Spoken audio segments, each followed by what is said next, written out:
Hello and good evening to all and welcome back to my channel creative teaching. आज से हम लोग polity की सीरीज स्टार्ट किए हैं जिसमें ये पार्ट 1 है। चलिए भारतीय राज्य व्यवस्था एवं शासन के बारे में कुछ जानते हैं।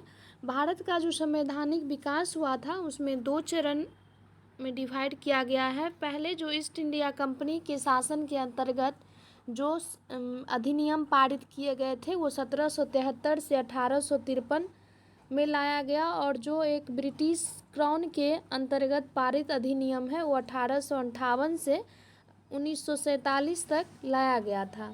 कंपनी के शासन हेतु पारित अधिनियम ब्रिटिश संसद के 1773 के रेगुलेटिंग एक्ट के द्वारा बंगाल के गवर्नर को बंगाल का गवर्नर जनरल पद नाम दिया गया एवं उसकी सहायता के लिए एक 4 सदस्यीय कार्यकारी परिषद का गठन किया गया जिनका कार्यकाल 5 वर्ष रखा गया। इस एक्ट के अनुसार वारेन हेस्टिंग्स बंगाल का प्रथम गवर्नर जनरल बना तथा फ्रांसिस क्लेवरिंग, मानसन और बारवेल काउंसिल के सदस्य नियुक्त किए गए। सपरिषद गवर्नर जनरल को बंगाल में फोर्ट विलियम की प्रेसिडेंसी के सैनिक एवं असैनिक शासन का अधिकार दिया गया तथा इसे प्रमुख मामले में मद्रास और बम्बई के प्रेसिडेंसियों का अधीक्षण भी करना था। इसी एक्ट के तहत कलकत्ता में 1774 ईस्वी में एक उच्चतम न्यायालय की स्थापना की गई। उसमें एक मुख्य न्यायाधीश और 3 अन्य न्यायाधीश थे। कंपनी के कर्मचारियों पर निजी व्यापार करने तथा भारतीयों से उपहार लेने पर प्रतिबंध लगाया गया। पिट्स इंडिया एक्ट 1784 द्वारा कंपनी के राजनीतिक और व्यापारिक कार्यों का पृथक्करण किया गया। इस एक्ट में निदेशक मंडल को कंपनी के व्यापारिक मामलों में अधीक्षण करने की अनुमति दी गई, परंतु राजनीतिक मामलों के प्रबंधन के लिए नियंत्रण बोर्ड का गठन किया गया। नेक्स्ट है 1786 के अधिनियम। 1786 के अधिनियम द्वारा गवर्नर जनरल को विशेष परिस्थितियों में परिषद के निर्णय को निरस्त करने अथवा लागू करने का अधिकार प्रदान किया गया। गवर्नर जनरल को प्रधान सेनापति की शक्तियां भी प्रदान की गई। नेक्स्ट है, ये दोनों जो अधिकार है वो लॉर्ड कॉर्नवालिस ने प्राप्त किए। 1793 के चार्टर एक्ट के अंतर्गत कंपनी के अधिकारों को 20 वर्षों के लिए बढ़ा दिया गया। 1813 के चार्टर एक्ट में पहली बार भारतीयों की शिक्षा पर प्रति वर्ष 1 लाख रुपए खर्च करने का उपबंध किया गया। कंपनी के भारतीय व्यापार के एकाधिकार को समाप्त कर दिया गया, यद्यपि चीन के साथ तथा चाय के व्यापार पर उसका एकाधिकार बना रहा। 1833 के चार्टर एक्ट के द्वारा बंगाल के गवर्नर जनरल को संपूर्ण भारत का गवर्नर जनरल बना दिया गया।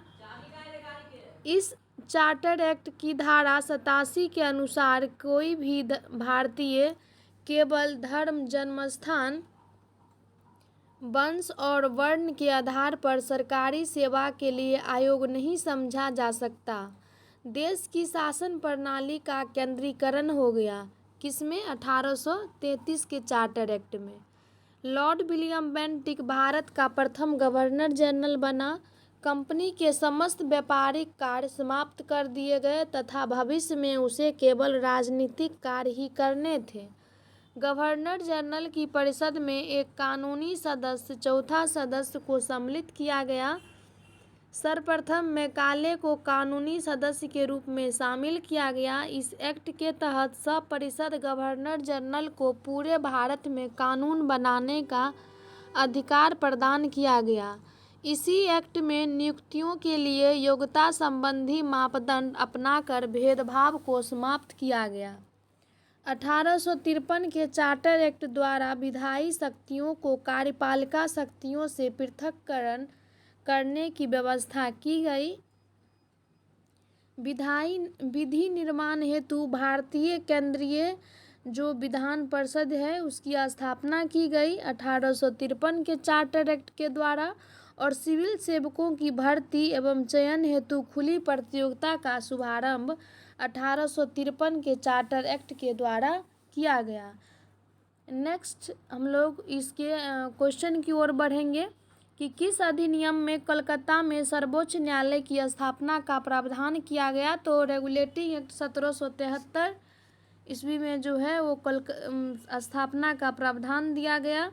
1773 के रेगुलेटिंग एक्ट में कलकत्ता में सर्वोच्च न्यायालय की स्थापना का प्रावधान किया गया, जिसकी स्थापना 1774 में की गई। सर एलिजा इम्पे जो थे इसके प्रमुख जो थे वो न्यायाधीश थे। नेक्स्ट क्वेश्चन है क्वेश्चन नंबर 2, सर्वोच्च न्यायालय की स्थापना के संबंध में कौन सा कथन सत्य है। तो कलकत्ता में सर्वोच्च न्यायालय की स्थापना 1773 के रेगुलेटिंग एक्ट में हुई थी, ये सही है। और एलिजा एम्फे जो थे वो न्यायाधीश थे, लेमेस्टर अन्य थे। नेक्स्ट है क्वेश्चन नंबर 3, उत्तर का सही चयन करें। नियंत्रण परिषद की स्थापना सर्वोच्च न्यायालय की स्थापना कब हुई थी। इंग्लिश मिशनरियों को भारत में कार्य करने की अनुमति कब मिली। और गवर्नर जनरल की परिषद में कानूनी सदस्य की नियुक्ति कब हुई। तो नियंत्रण परिषद की जो स्थापना है वो पिट्स का भारतीय अधिनियम 1784 ईस्वी में नियंत्रण परिषद की स्थापना की गई। सर्वोच्च न्यायालय की स्थापना नियामक अधिनियम 1773 में की गई। इंग्लिश मिशनरियों को जो है वो चार्टर अधिनियम 1813 में आने की और कार्य करने की अनुमति मिली। और गवर्नर जनरल की परिषद में कानूनी सदस्य की नियुक्ति 1833 में मिल गई। नेक्स्ट है 4, क्वेश्चन नंबर 4 है भारत में अंग्रेजी शिक्षा की नींव कब पड़ी। तो भारत में अंग्रेजी शिक्षा की नींव 1813 के चार्टर एक्ट में पड़ी। और general committee of public instruction 1823 में। और प्राच्यवाद एवं अंगालवाद विवाद में अंग्रेजी शिक्षा की नींव पड़ी।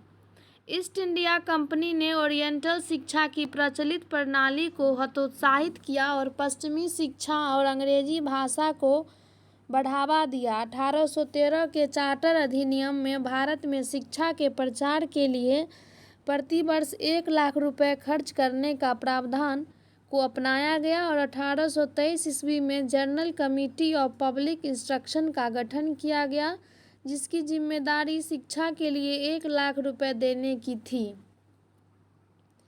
नेक्स्ट है क्वेश्चन नंबर 5, किस अधिनियम के द्वारा ब्रिटिश संसद ने चाय और चीन के साथ व्यापार को छोड़कर ईस्ट इंडिया कंपनी के भारत के साथ व्यापार एकाधिकार को समाप्त कर दिया। तो ये 1813 का चार्टर अधिनियम था, जिसमें व्यापार के एकाधिकार को समाप्त कर दिया और चाय और चीन के साथ व्यापार करने का एकाधिकार बना रहा। नेक्स्ट है क्वेश्चन नंबर 6, चार्टर एक्ट के संबंध में कथनों पर विचार करें। तो चार्टर एक्ट 1813 इसने भारत में ईस्ट इंडिया कंपनी के व्यापार एकाधिपत्य को चाय का व्यापार और चीन के साथ व्यापार को छोड़कर समाप्त कर दिया, ये सही है। एंड नेक्स्ट है, इसने कंपनी द्वारा अधिकार में लिए गए भारतीय राज क्षेत्रों पर ब्रिटिश राज की संप्रभुता का सुदृढ़ कर दिया। नेक्स्ट है क्वेश्चन नंबर 7, किस अधिनियम ने भारतवासियों को अपने देश के प्रशासन में कुछ हिस्सा लेना संभव बनाया। तो ये 1833 का चार्टर एक्ट था, जिसमें जो है भारतीय जो थे वो अपने देशज प्रजा को अपने धर्म, जन्मस्थान, वंशानुक्रम, वर्ण आदि के पे जो सेवा मिलता था उसे अयोग्य माना जा सकने लगा 1833 के एक्ट के तहत। नेक्स्ट हम लोग पढ़ेंगे ब्रिटिश ताज के शासनाधीन जो पारित अधिनियम थे इसके बारे में। इससे पहले जो भी पढ़े हैं वो ईस्ट इंडिया कंपनी के तहत पारित अधिनियम थे। और अब जो 1857 की क्रांति के बाद जो ब्रिटिश क्राउन के पास शासन गई थी और वहाँ से जो पारित अधिनियम होता था उसके अनुसार हमारे देश में शासन चलता था।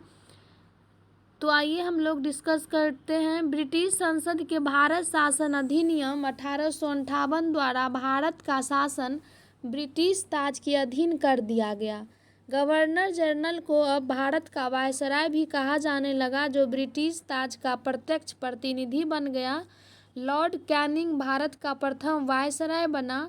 इस अधिनियम द्वारा भारत के राज सचिव पद का सृजन किया गया, जिसमें भारतीय प्रशासन पर संपूर्ण नियंत्रण की शक्ति निहित थी। उसकी सहायता के लिए 15 सदस्यीय परिषद का गठन प्रावधान किया गया। भारत परिषद अधिनियम 1861 के द्वारा कानून बनाने की प्रक्रिया में भारतीय प्रतिनिधियों को शामिल करने की शुरुआत की गई। भारतीय प्रतिनिधि को शामिल करने की जो शुरुआत है वो 1861 के अधिनियम में की गई। इस अधिनियम द्वारा मद्रास और बम्बई के प्रतिनिधि प्रेसिडेंसी को पुनः विधायी शक्ति देकर विकेंद्रीकरण की प्रक्रिया शुरुआत की गई। इसने वायसराय को आपातकाल में अध्यादेश जारी करने के लिए अधिकृत किया, जो अधिकतम 6 माह की अवधि तक प्रभावी हो सकता था। भारत परिषद अधिनियम 1892 के माध्यम से केंद्रीय और प्रांतीय विधान परिषद में अतिरिक्त सदस्यों की संख्या बढ़ा दी है। केंद्रीय विधान परिषद के भारतीय सदस्यों को वार्षिक बजट पर बहस करने और सरकार से 6 दिन की पूर्व नोटिस पर प्रश्न पूछने का अधिकार भी दिया गया, परंतु पूरक प्रश्न पूछने का अधिकार नहीं दिया गया। सीमित अर्थों में निर्वाचन पद्धति का आरंभ किया जाना इस अधिनियम की महत्वपूर्ण विशेषता थी।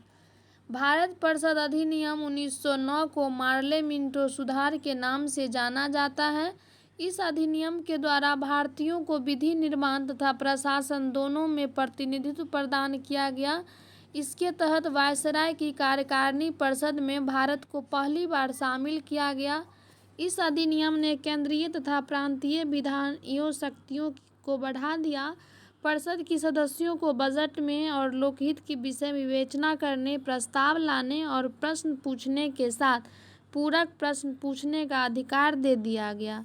इसमें पृथक निर्वाचन के आधार पर मुस्लिमों के लिए सांप्रदायिक प्रतिनिधित्व का प्रावधान किया।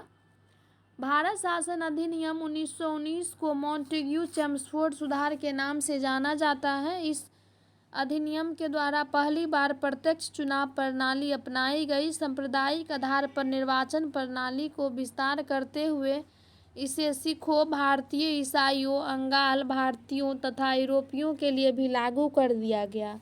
इस अधिनियम द्वारा पहली बार केंद्र में द्विसदनीय व्यवस्था स्थापित की गई। इस अधिनियम के द्वारा सभी विषयों को केंद्र और प्रांतों में बांट दिया गया।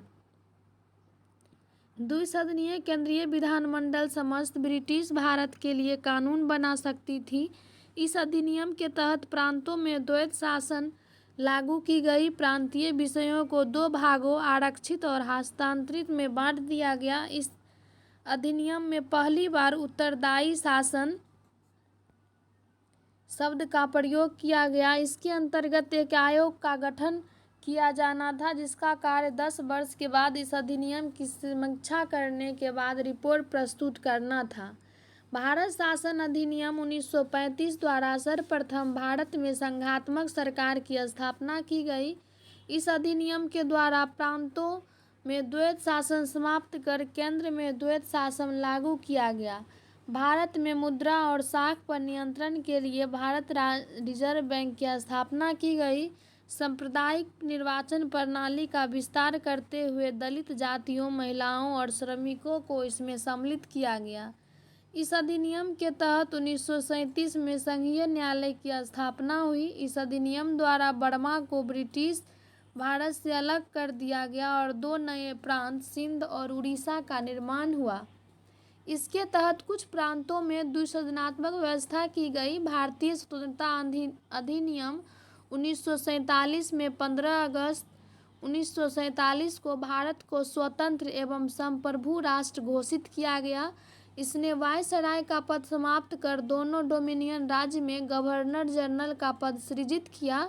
इसके अंतर्गत ब्रिटिश शाही उपाधि से भारत का सम्राट समाप्त कर दिया गया।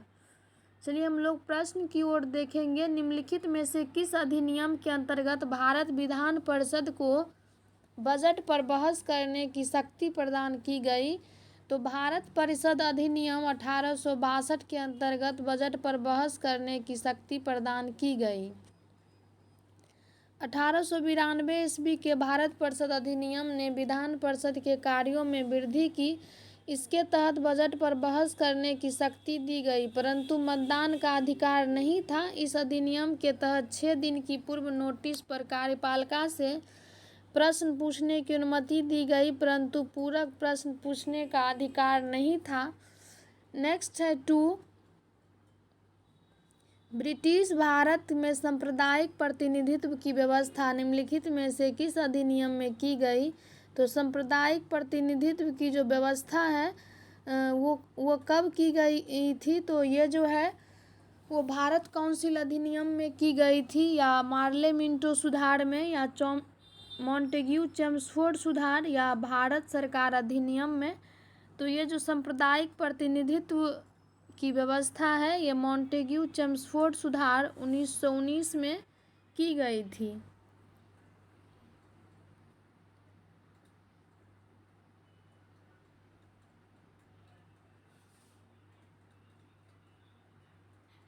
भारत परिषद अधिनियम 1909 मार्ले मिंटो सुधार द्वारा जो है वो सांप्रदायिक प्रतिनिधित्व की व्यवस्था की गई थी, जिसके अंतर्गत मुसलमानों के लिए पृथक निर्वाचन मंडल का प्रावधान किया गया।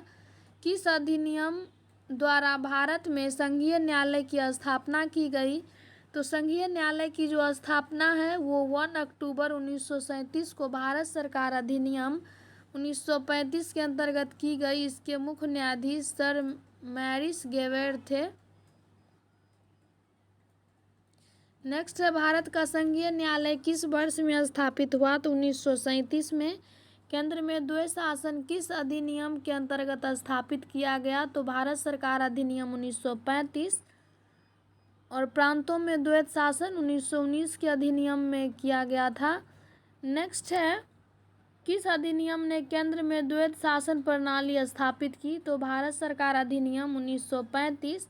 1919 का शासन अधिनियम में कौन सी विशेषताएं हैं? तो यह जो है वो प्रांतों की कार्यकारिणी सरकार में द्वैत शासन की व्यवस्था और केंद्र द्वारा प्रांतों को विधायनी शक्ति का हस्तांतरण। नेक्स्ट है 8, भारतीय विधान पालिका प्रथम बार द्विसदनीय बनाई गई। तो 1919 के भारत सरकार अधिनियम द्वारा भारतीय विधान पालिका जो है वो प्रथम बार द्विसदनीय बनाई गई 1919 के भारत सरकार अधिनियम द्वारा।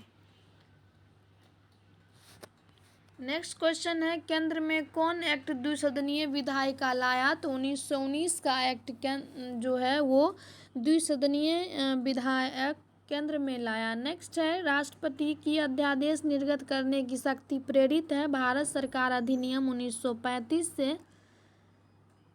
नेक्स्ट है केंद्रीय विधानसभा निम्नलिखित में से कौन सा निर्वाचन भारत शासन अधिनियम 1919 के तहत हुआ? तो केंद्रीय विधानसभा में जो भारत शासन अधिनियम है, निर्वाचन भारत शासन अधिनियम 1919 के तहत हुआ, वो क्या है? तो वो है 1926 और 1945। केंद्रीय विधानसभा का 1926 और 1945 जो है वो केंद्रीय विधानसभा चुनाव भारत शासन अधिनियम 1919 के अंतर्गत हुआ। किस अधिनियम द्वारा संवैधानिक निरंकुशता का सिद्धांत प्रवृत्त किया गया? तो ये 1935 का भारत सरकार अधिनियम द्वारा संवैधानिक निरंकुशता का सिद्धांत प्रवृत्त किया गया। नेक्स्ट है 13, भारत के संविधान में केंद्र और राज्यों के बीच किया गया शक्तियों का विभाजन किसमें उल्लेखित योजना पर आधारित है? तो भारत सरकार अधिनियम 1935 में केंद्र और राज्य के बीच किए गए शक्तियों का विभाजन का उल्लेखित 1935 के अधिनियम में किया गया है। नेक्स्ट क्वेश्चन है क्वेश्चन नंबर 14, निम्न में से एक भारत सरकार अधिनियम 1935 की मुख्य विशेषताओं में क्या नहीं था? तो इस अधिनियम में अखिल भारतीय महासंघ का प्रावधान था, ये सही है। अवशिष्ट विषय प्रांतीय विधायकों को आवंटित किए गए थे, ये गलत है। और प्रांतीय स्वायत्तता के सूत्रपात का संकेत था, ये भी सही है। प्रांत स्तर पर द्वैत शासन प्रणाली को समाप्त कर केंद्र में लागू किया गया, ये भी सही है। तो सेकंड जो है अपशिष्ट विषय प्रांतीय विधायकों को आवंटित किए गए, ये गलत है। नेक्स्ट है 15 संघीय व्यवस्था और केंद्र में द्वैत शासन भारत में लागू किया गया। तो ये 1935 के अधिनियम द्वारा संघीय व्यवस्था और केंद्र में द्वैत शासन लागू किया गया। 16 है अखिल भारतीय महासंघ स्थापित करने का प्रावधान शामिल है। तो भारत सरकार अधिनियम 1935 में किस अधिनियम ने भारत में संघीय शासन की व्यवस्था दी? तो भारत सरकार अधिनियम 1935। 1935 के अधिनियम द्वारा स्थापित संघ में अवशेष शक्तियाँ किसको दी गई है? तो यह गवर्नर जनरल को दी गई है। नेक्स्ट है क्वेश्चन नंबर 19, निम्नलिखित में से कौन सा एक भारत शासन अधिनियम 1935 में स्वीकार किया हुआ महत्वपूर्ण एवं अस्थायी अवयव नहीं है? तो देश के लिए लिखित संविधान यह नहीं है। क्या क्या है वो देखेंगे। विधानमंडल के लिए निर्वाचित एवं जवाबदेह प्रतिनिधि है, एक संघ की योजना पर विचार और विधानमंडल के लिए सरकारी सदस्यों का समावचित किया जाना। नेक्स्ट है 20, 1935 का गवर्नमेंट ऑफ इंडिया एक्ट क्यों महत्व है? तो यह भारतीय संविधान का प्रमुख स्रोत है। इसमें जो है वो किस किस मुद्दे पर बात की गई है? तो संघात्मक सरकार की स्थापना, केंद्र में द्वैत शासन, प्रांत में द्वैत शासन के स्थान पर स्वायत्त शासन, द्विसदनीय केंद्रीय विधानमंडल, प्रांतीय शासन व्यवस्था, प्रांतीय विधानमंडल, केंद्र एवं प्रांतों में शक्तियों का विभाजन, फेडरल न्यायालय की स्थापना आदि। नेक्स्ट है 21, किस अधिनियम के फलस्वरूप बर्मा भारत से अलग हुआ? तो गवर्नमेंट ऑफ इंडिया एक्ट 1935 के अनुरूप 1937 में बर्मा को भारत से अलग कर दिया गया। ये थे पॉलिटी के फर्स्ट सीरीज, जिसमें हम लोग भारत के जो ईस्ट इंडिया कंपनी के अधीन कौन कौन अधिनियम पारित किए गए और ब्रिटिश क्राउन के अंतर्गत कौन कौन अधिनियम पारित किए गए। और ये नेक्स्ट कल की वीडियो में संविधान सभा और संविधान निर्माण की प्रक्रिया के बारे में जानेंगे। अगर आपको ये वीडियो अच्छा लगता है तो अपने दोस्तों से ज़रूर साझा करें और थोड़ा थोड़ा पढ़ाई ज़रूर करें, जिससे आप अपने लक्ष्य की बहुत निकट पहुंच जाएंगे। Thank you.